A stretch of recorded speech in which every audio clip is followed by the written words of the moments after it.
Saudi আরব থেকে যখন কুরবানির মৌসুমে হাজিরা যায় তখন সেখানে হাজার হাজার দুম্বা এবং উট জবাই করা হয়, কুরবানি দেওয়া হয়। সেই কুরবানির মাংসগুলো প্রক্রিয়াজাত করে সৌদি গভর্নমেন্ট সেগুলো বিভিন্ন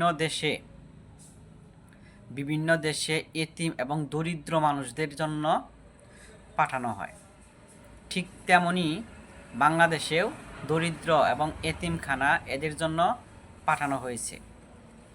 অথচ দেখেন পাবনার ঘটনা, এটা পাবনায় 300 কেজি দুম্বার মাংস এসেছে, আর সেগুলো যখন জেলা প্রশাসনের কাছে এসেছে তখন জেলা প্রশাসনের কর্মকর্তারা সেগুলো লুটে পুটে খাচ্ছে, সেগুলো ভাগ বাটোয়ারা করতেছে, যেটা আপনারা দেখলেন সাংবাদিকদের ক্যামেরায় ধরা পড়েছে।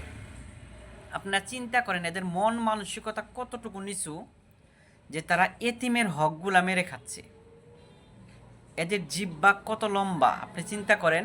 এতিমের হক, এতিমের জিনিস দেখে এরা লোভ সামলাতে পারে নাই, তারা ভাগ বাটোয়ারা করে খাচ্ছে। অথচ তারা সরকারি কর্মচারী, তারা সরকার থেকে বেতন পায়, তাদের দায়িত্ব এগুলো সঠিকভাবে বন্টন করে এতিমদের মাঝে দেওয়া, তারা লুটে পুটে খাচ্ছে। মনে রাখবেন এই খাবারগুলো, এই এতিমের হকগুলো আপনাদের পেটে একসময় সাপ বিচ্ছু হয়ে দাঁড়াবে।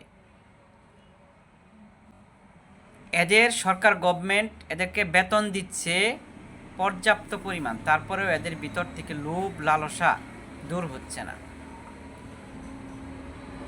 আল্লাহ এদের হেদায়েত দান করুক এবং বোঝার তৌফিক দান করুক। অন্যের হক, এতিমের হক মেরে খাওয়া কত বড় অন্যায় কাজ। আমিন।